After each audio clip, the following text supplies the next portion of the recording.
Hikuleo resmi dikontrak WWE, pendapat Ric Flair tentang John Cena pecahkan rekor miliknya, pegulat legendaris ini kembali beraksi di WWE, dan masih banyak lagi.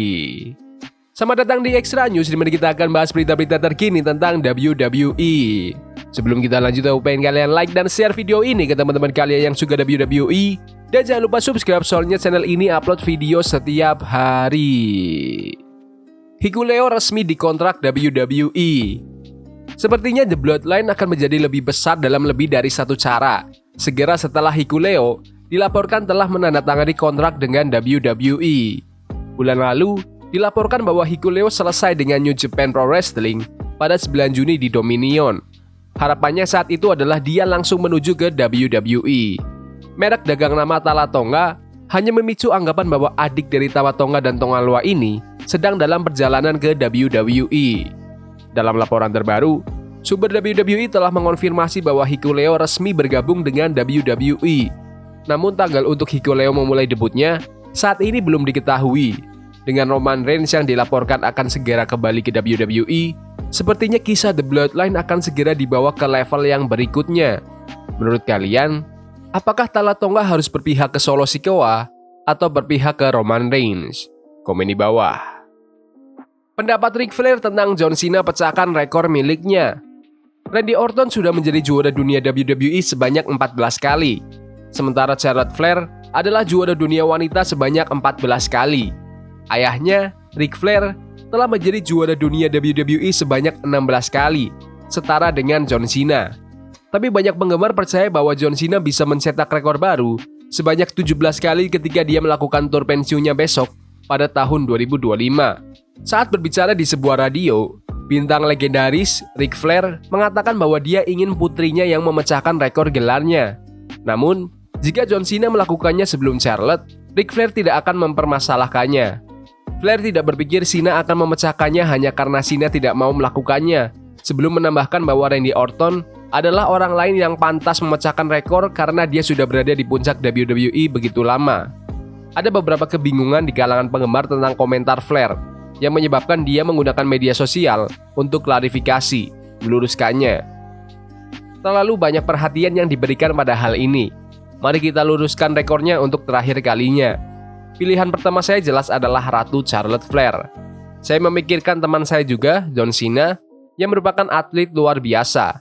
Saya akan menjadi orang pertama yang menjabat tangannya dan mengucapkan selamat kepadanya jika Cena memecahkan rekor saya seperti yang saya lakukan kepada siapapun yang akan memecahkannya. Ketika hari itu tiba, itu akan menjadi suatu kehormatan. Woo! John Cena telah mengonfirmasi bahwa dia akan tampil di episode Netflix pertama Raw, Royal Rumble 2025, Elimination Chamber, dan WrestleMania 41. Menurut kalian, apakah John Cena harus pecahkan rekor menjadi juara dunia WWE terbanyak? Komen di bawah. Pegulat legendaris ini kembali beraksi di WWE. WWE dijadwalkan kembali ke Jepang minggu depan untuk tour house shows. Ini dimulai ketika mereka berada di Osaka pada tanggal 25 Juli dan di Rogyoku Sumo Hall pada tanggal 26 dan 27 Juli. Juara WWE Cody Rhodes, Bianca Belair, Shinsuke Nakamura, Dakota Kai, Asuka, Kairi Sen, dan Meiko Satomura juga diiklankan. Perlu diketahui, Asuka saat ini harus absen karena cedera lutut. Meiko telah berkecimpung dalam bisnis gulat profesional selama 25 tahun dan ikut mendirikan Sendai Girls Pro Wrestling. Dia telah bersama WWE sejak tahun 2020, tetapi belum pernah bergulat lagi sejak episode NXT tanggal 7 Maret 2023. Susunan acara di sana telah diumumkan, yang mengonfirmasi bahwa Satomura akan kembali beraksi di ring, bergabung bersama Jade Cargill dan Bianca Belair melawan Damage Control. Berikut adalah susunan pertandingannya. Untuk tanggal 25 Juli, pertandingan 3 orang untuk kejuaraan WWE antara Cody Rhodes versus Shinsuke Nakamura versus AJ Styles. Pertandingan kejuaraan kelas berat dunia WWE, Damian Priest versus Jey Uso, Bianca Belair, Jade Cargill, dan Meiko Satomura versus Damage Control, Io Sky, Kairi Sen, dan Dakota Kai. Untuk tanggal 26 Juli, pertandingan kejuaraan WWE, Cody Rhodes versus AJ Styles. Pertandingan kejuaraan kelas berat dunia WWE, Damian Priest versus Jey Uso, Bianca Belair, Jade Cargill, dan Meiko Satomura versus Damage Control, Io Sky, Kairi Sen, dan Dakota Kai, serta Shinsuke Nakamura versus LA Knight. Untuk tanggal 27 Juli, pertandingan 4 orang untuk kejuaraan WWE antara Cody Rhodes versus LA Knight versus Shinsuke Nakamura versus AJ Styles. Pertandingan kejuaraan kelas berat dunia WWE Damian Priest versus Rey Mysterio, Bianca Belair, Jade Cargill, dan Meiko Satomura versus Damage Control, Io Sky, Kairi Sen, dan Dakota Kai. Menurut kalian, apakah Meiko Satomura harus segera naik ke roster utama? Komen di bawah. Cody Rhodes dihajar The Bloodline. The Bloodline membuat pernyataan pada episode SmackDown minggu ini. Dalam acara utama, sang juara WWE Cody Rhodes dan Kevin Owens mengalahkan Austin Theory dan Grayson Waller. Kevin kembali ke layar kaca lagi setelah dia absen minggu sebelumnya untuk berada di rumah bersama keluarganya. Dia terungkap sebagai partner misterius Cody setelah sang juara berkonfrontasi dengan Theory dan Waller di awal pertunjukan. Setelah pertandingan, The Bloodline keluar. Cody dan Owens melakukan perlawanan tetapi Jacob Fatu mengalahkan mereka semua. Fatu secara brutal menyerang Owens di atas ring dan membanting Cody ke meja komentator. Cody Rhodes akan mempertahankan kejuaraan WWE-nya melawan Solo Sikoa di acara Premium SummerSlam. Menurut kalian, apakah Solo akan bisa kalahkan Cody di SummerSlam besok? Komen di bawah. Alasan Bayley hancurkan koper Money in the Bank-nya Tiffany. Selama episode SmackDown minggu ini, Bayley menghancurkan koper Money in the Bank-nya Tiffany Stratton dengan TV memposting foto kerusakan kopernya setelah SmackDown berakhir. Di luar nilai hiburan menonton Bayley menghancurkan sesuatu yang berharga bagi Tiffany, ada alasan kenapa WWE membooking segmen ini. Kehancuran koper itu terjadi saat Tiffany sedang melawan Michin dalam pertandingan tunggal. Tetapi pertarungan tersebut berubah menjadi kekacauan saat Nia Jax dan Bayley terlibat. Akhirnya, gangguan tersebut memungkinkan Michin mendapatkan kemenangan. Tetapi sorotan dari segmen tersebut adalah apa yang dilakukan Bayley ke koper itu setelah pertandingan. Bayley benar-benar menghancurkan koper Tiffany, membenturkannya ke meja komentator, menginjaknya, dan membuat koper itu tidak dapat digunakan lagi, meskipun hal itu tidak mempengaruhi status kontrak Money in the Bank yang ada di dalamnya. Ada rencana bagi Tiffany Stratton untuk meluncurkan koper Money in the Bank yang baru, sesuatu yang dia inginkan setelah dia memenangkan koper tersebut di acara premium bulan ini.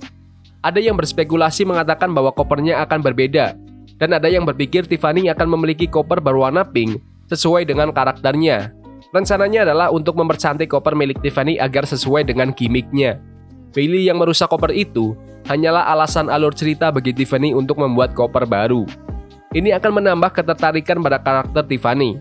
Dia sudah menjadi superstar yang populer karena banyaknya hal-hal luar biasa yang dia lakukan di atas ring. Jadi koper Money in the Bank baru yang mungkin akan terlalu berlebihan pasti membuatnya semakin dibenci atau semakin disukai. Tidak jelas apakah selotip berwarna pink dan hijau tersebut merupakan petunjuk seperti apa bentuk koper yang baru tersebut. Tetapi hal ini dapat menjadi indikasi skema warna yang mungkin digunakan Tiffany. Warna hijau mewakili aspek Money in the Bank, sedangkan warna pink sesuai dengan karakter Barbie Tiffany. Waktu akan memberitahu seperti apa koper baru ini, tetapi tidak akan lama sebelum para penggemar dapat melihatnya, baik di SmackDown minggu depan atau di SummerSlam awal bulan depan. Tiffany Stratton tidak punya pertandingan di SummerSlam, tapi dia bisa menguangkan kontrak Money in the Bank-nya kapan saja.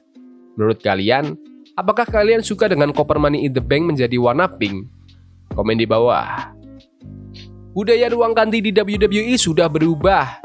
Nia Jax telah lama menjadi bagian dari WWE dan telah menyaksikan budaya di ruang ganti berkembang dalam prosesnya. Ketika ditanya di suatu podcast tentang apa perbedaan terbesar yang Nia lihat di ruang ganti sejak dia kembali ke perusahaan, Nia Jax mengatakan dia yakin ada sistem pendukung yang jauh lebih baik untuk para talenta dibandingkan sebelumnya. Budaya di ruang ganti itu terus berubah, tapi menurut saya, kami memiliki lebih banyak sistem pendukung satu sama lain. Nia Jax juga mengambil kesempatan ini untuk menunjukkan tim kreatif dan produser yang telah memberikan lebih banyak dukungan dan dorongan kepada para roster dibandingkan sebelumnya. Saya juga merasa banyak kreatif dan produser kami lebih seperti, "Hey, ini yang kami lakukan." Tapi pastikan untuk menyadarinya, bersenang-senanglah. Nikmati saja apa yang kamu lakukan. Ini bukan seperti, "Ya ampun, saya melakukan ini, saya akan mendapat banyak dampak ketika saya berada di belakang panggung." Ini lebih seperti, cobalah sesuatu. Jika tidak berhasil, cari tahu. Kita akan mencari tahu nanti. Ini adalah jenis budaya yang berbeda dan suasana yang berbeda. Saya merasa sekarang ada lebih banyak dukungan dan dorongan. Menurut kalian, apakah budaya ruang ganti berpengaruh ke produk acara WWE? Komen di bawah. Yaudah gitu aja video berita hari ini. Jangan lupa like dan subscribe ke channel ini karena aku pengen 4.000 subscriber di bulan ini. Tolong bantu. Yes boy, see you. Forbidden fire on Nico, burning for love we can hold. I wish we were